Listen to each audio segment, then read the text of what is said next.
কিন্তু আমি যদি আবার এই কবুতর দিয়ে যেই কবুতর পাল্লায় পড়ে যায় সেই কবুতর দিয়ে আবার যদি বাচ্চা করি, দেখা যাবে এই কবুতরের বাচ্চা কিন্তু পড়বে না। আমি একবারও ভাবি নাই ভাই এই কবুতর বেঁচে থাকবে, কিন্তু আমি আসলে মশার কারণে ভাই কবুতর জোড়া দিতে পারতেছি না। কবুতরের সাথে ঘুঘু পাখি উড়াবো, দেখি কেমন লাগে। একদিকে কবুতরের চাল্লি উড়বে আর একদিকে উড়বে হচ্ছে ঘুঘু পাখির চাল্লি। আর এই ঠান্ডার মধ্যে কবুতর যদি নিচে বসে থাকে তাহলে ওই কবুতর ভাই টিকে থাকা খুব কঠিন। আসসালামু আলাইকুম দর্শকবৃন্দ, কি অবস্থা সবার, কেমন আছেন আপনারা? আপনাদের সবাইকে আমাদের নতুন একটা ভিডিওতে স্বাগতম। দর্শকবৃন্দ, রিসেন্ট ডেজে আসলে আমি ভিডিও দিতে পারতেছি না খুব একটা, এই কারণে আপনাদের কাছে শুরুতেই ক্ষমা চেয়ে নিচ্ছি। কারণ আমার আসলে ভিডিও দেওয়ার মতো যে সময়টা, সেই সময়টা আমি মিলাইতে পারতেছি না। আর আপনারা অনেকেই বলতেছেন যে পাল্লার ভিডিও কেন দিচ্ছি না। পাল্লার ভিডিও দিচ্ছি না এই কারণে, কারণ হচ্ছে যে পাল্লার ভিডিও দিয়ে দিলে মানুষ আসলে বুঝতে পারে যে আমার কবুতরগুলা কোন কোন রোডে পাল্লা দেওয়া আছে। তবে আপনারা যারা আমার পাল্লার ভিডিওগুলো দেখতে চান তাদের উদ্দেশ্যে বলি, আপনারা সবগুলো ভিডিও পাবেন কোথায় কোথায় পাল্লা দিছি না দিছি, কিন্তু সেটা শীতের পরে, শীতের আগে আমি এই ভিডিওগুলো দিব না। তো এর জন্য আমি আগেই ক্ষমা চেয়ে নিচ্ছি। কারণ হচ্ছে শীতের পরে আপনারা দেখেন আমি কোথায় কোথায় পাল্লা দিছি না দিছি ডিটেইল আমি আসলে আপনাদেরকে ভিডিওতে দেখাই দেবো ইনশাল্লাহ। আর এবার আসেন হচ্ছে কবুতরের দিকে। হ্যাঁ, আমার এই কবুতরগুলো এখন আমি উড়ানো শুরু করছি মাশাআল্লাহ। এই কবুতরগুলো এখন উঠতেছে, মোটামুটি ভালোই উঠতেছে। এই কবুতরগুলোকে সকালে ছেড়ে প্রথমে উড়াই আমি, তারপরে আসলে পাল্লার কবুতরগুলো ছাড়ি। এখানে মাদি কবুতরগুলো আছে এবং এই কবুতরগুলার এত বেশি পাল্লার কবুতর আসে বাসায়, এত বেশি পাল্লার কবুতর আসে, তো দেখা যায় আমি বুঝতে পারি না কোনটা বাইরের কবুতর আর কোনটা মনে করেন আমার কবুতর।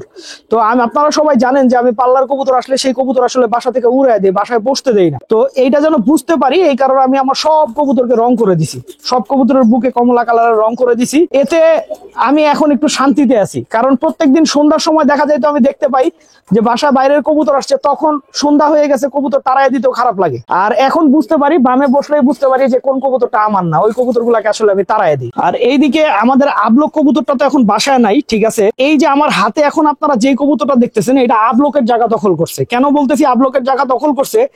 এই কবুতরটা আমি যেখান থেকেই পাল্লা দিই ভাই 2 দিন পরে আসে। এক আজীব কবুতর রে ভাই, এরকম সে এখন পর্যন্ত 3-4 বার করে ফেলছে, 2 দিন 3 দিন, এমনকি একবার 7 দিন পরে আসছে। তো এইটার পিছনে যেটা মূল কারণ সেটা হচ্ছে যে এই কবুতরটা ছোট থাকতে অনেক, যখন ওর বয়স অল্প ছিল অনেক দুর্বল ছিল। তো একটা কবুতর যখন আসলে ফিজিক্যালি দুর্বল থাকে তখন দেখা যায় যখন পাল্লায় গ্যাপ পরে বা পাল্লা লং টাইম পরে, আপনার যখন ফিজিক্যালি দুর্বল থাকে তখন ওই কবুতর যখন পাল্লায় নামানো হয় তখন ওই কবুতরগুলা আপনার এরকম করে, এবং এই কবুতরটা আলটিমেটলি আসলে পাল্লায় পড়ে যাওয়ার সম্ভাবনাই বেশি, টিকে থাকার সম্ভাবনা খুবই কম। কিন্তু আমি যদি আবার এই কবুতর দিয়ে যেই কবুতর পাল্লায় পড়ে যায় সেই কবুতর দিয়ে আবার যদি বাচ্চা করি, দেখা যাবে এই কবুতরের বাচ্চা কিন্তু পড়বে না। কারণ হচ্ছে এই কবুতরটা অবশ্যই ভালো জাতের, আর ভালো জাতের কবুতর না হলে আসলে পাল্লায় আসতো না, কিন্তু ও শারীরিক ভাবে দুর্বল হওয়ার কারণে ওর এই অবস্থা। এই কবুতরটা কিন্তু লাল গিয়ারের একটা কবুতর, আমার খুবই পছন্দের একটা কবুতর। তো আপনারা সবাই দোয়া করবেন যেন ও মোটামুটি আসলে এটাকে আমি পাল্লা ঠিকঠাক মতো দিতে পারি। ও লেটে আসুক, আগে আসুক, পরে আসুক, এবছর টিকলে ইনশাল্লাহ সামনের বছর ওকে আমি লক করে দিব। এইখানে আমাদের সবগুলা ছোট্ট ছোট্ট নতুন বাচ্চাগুলা সুন্দর খাবার খাওয়া শিখে গেছে, ওরা সুন্দর মতো বাসায় খাবার খাইতেছে, এমনকি আলাদা একটা ধাপড়িতে থাকতেছে। ওদের জন্য আমি আড্ডা খুলে দিছি, কারণ ওরা একেবারে আড্ডায় বসে না, ওরা নিচে বসে থাকে। আর এই ঠান্ডার মধ্যে কবুতর যদি নিচে বসে থাকে তাহলে ওই কবুতর ভাই টিকে থাকা খুব কঠিন। আর আমার এই কবুতরটা এমন একটা অবস্থায় বেঁচে আছে, বুঝছেন, যে ও বেঁচে আছে কিভাবে আমি এটাই বুঝি না। আপনারা দেখেন ওর নিঃশ্বাস নিতেও কষ্ট হয়, দেখছেন আমি হাতে ধরছি কিভাবে জোরে জোরে নিঃশ্বাস নিতেছে। কারণ হচ্ছে এই কবুতরটা যখন ছোট ছিল ওর এত বেশি পক্স ছিল, আমি একবারও ভাবি নাই ভাই এই কবুতর বেঁচে থাকবে, কিন্তু ও আলহামদুলিল্লাহ বেঁচে আছে এবং ও মোটামুটি খাবারও খায়। আর নতুন করে ওর আসলে পক্স হয় নাই, আর যে পক্স গুলা হয়েছিল ওগুলো এইভাবে মনে করেন খসে খসে এখন পড়ে যাইতেছে। হ্যাঁ, তো একটা বড় পক্স খালি ওর এই যে পায়ুপথর এখানে আছে, তো এই পক্সটা যদি পড়ে যায় তাহলে আমার বিশ্বাস এই বাচ্চাটা টিকে যাবে। কিন্তু এই বাচ্চাটার অবস্থাও হবে হচ্ছে ওই কবুতরটার মতো, ভালো কবুতরের বাচ্চা, কিন্তু যখনই পাল্লা দিব দেখা যাবে পড়ে যাবে। আর আমাদের মাদি কবুতর গুলা জোড়া দেওয়ার জন্য পরিপূর্ণ প্রস্তুত হয়ে গেছে, কিন্তু আমি আসলে মশার কারণে ভাই কবুতর জোড়া দিতে পারতেছি না। কারণ হচ্ছে ভাই কবুতর জোড়া দিলেই আমাদের এখানে এত বেশি মশা যে বাচ্চা ফুটলেই ওই বাচ্চা নষ্ট হয়ে যাইতেছে। তো আমার মাদি কবুতর গুলো ফিট হওয়া সত্ত্বেও শুধুমাত্র এই কারণে আমি আসলে কবুতর পেয়ার দেওয়া আমার পক্ষে সম্ভব হচ্ছে না। আমার খুবই জরুরি একটা মাদি কবুতর জোড়া দেওয়া, সেটা হচ্ছে এই মাদি কবুতরটা। হ্যাঁ, এই মাদি কবুতরটা জোড়া দিলেই ডিম পারে হচ্ছে আপনার 4টা করে। হ্যাঁ, কিন্তু আমি যেই নরের সাথে এই কবুতরের জোড়া দিছিলাম ওই নরটা ডিম জমতেছে না। তো অলরেডি ও 3 বার 4টা করে ডিম পারছে। তো এই ডিম পাড়ার কারণে আমার কবুতর দেখা গেছে অনেক দুর্বল হয়ে গেছে, বুঝছেন। তা আমি পরে ওকে রেস্টে আনছিলাম, এখন ইমিডিয়েট যদি আমি ওর কিছু বাচ্চা করে রাখতে পারি এবং এই শীতে কবুতরটা উড়াতে পারি, তাহলে দেখা যাবে যে সামনের শীতে এই কবুতরগুলো আমাকে অনেক সাপোর্ট দিবে। কিন্তু আমি আসলে এটা সম্ভব করতে পারতেছি না। আর এইদিকে আমাদের এই মাদিটার সাথে আমার খুব সুন্দর একটা মজার সম্পর্ক হয়েছে। ও আমাকে দেখলেই খালি ডাকে, দেখছেন? এমনিতেই তো মাশাআল্লাহ সিলভার কবুতর দেখতে অনেক সুন্দর, তারপরে যখন সামনে আসলে এত সুন্দর করে ডাকে, ওটা দেখলে যে কোনো লোকেরই আসলে মন ভালো হয়ে যাবে। কত সুন্দর করে ডাকতেছে, দেখছেন? মাশাআল্লাহ। এবং কবুতরটাও দেখতে একদম আলহামদুলিল্লাহ অনেক সুন্দর।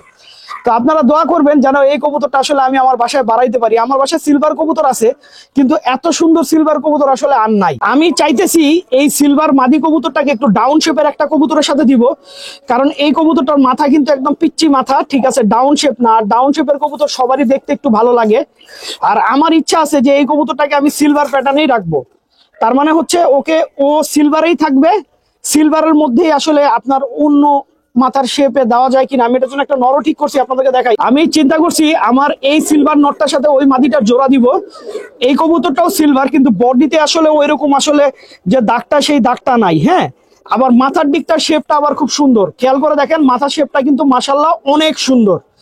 তো আমার বিশ্বাস যে এই দুইটা পেয়ার দিলে কবুতরগুলা একটু দেখতে শেপটা একটু ডাউন শেপ হবে, দেখতে সুন্দর লাগবে। আর আমার বিশ্বাস যে পাল্লায়ও মনে করেন ভালো করবে ইনশাল্লাহ, যেহেতু নরেরও রেজাল্ট আছে, মাদিরও রেজাল্ট আছে। আর যদি কালার হয় এত সুন্দর তাহলে তার কোনো কথাই নাই।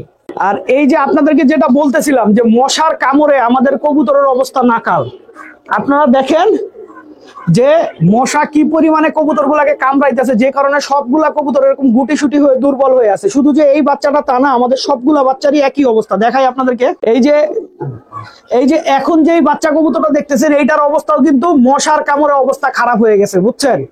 তো এত কষ্ট করে বাচ্চা করার পরে মশাই যদি সব বাচ্চা নষ্ট করে, তাহলে কার ইচ্ছা করে কবুতর জোড়া দিতে বলেন? শুধুমাত্র এই কারণেই ভাই আমি কবুতর জোড়া দিতেছি না। আর এইদিকে দেখেন, আর এইদিকে আমাদের চুইঠাল দুইটা কবুতর আবার বাচ্চা ফুটাইছে।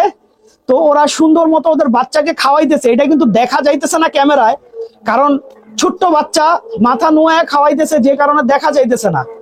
কিন্তু ওরা এই যে দেখেন এখন বাচ্চাকে খাওয়াইতেছে, আমি কি জানি না আপনারা দেখতে পাচ্ছেন কিনা। এমনিতেই তো চুইঠাল দুইটা কবুতর দেখতে একদম হুবহু পুতুলের মতো। তো সেই পুতুলের মতো কবুতর যখন ওদের বাচ্চাকে খাওয়ায়, এটা যেই দেখবে তার কাছেই ভালো লাগবে মাশাআল্লাহ। আর এইদিকে আমাদের ঘুঘু পাখি ডিম পেড়েছিল, কিন্তু ডিমে ওরা তা দিচ্ছিল না। এখন দেখতেছি সুন্দর ওরা ডিমে তা দেওয়া শুরু করছে। তো দেখি বাসায় যদি 2-3টা ঘুঘুর বাচ্চা হয় তাহলে ভালোই হবে। আমার ইচ্ছা আছে হচ্ছে এই ঘুঘু পাখির বাচ্চাগুলাকে আমি কবুতরের মতো ছাদছি না, বুঝছেন? কবুতরের সাথে ঘুঘু পাখি উড়াবো, দেখি কেমন লাগে।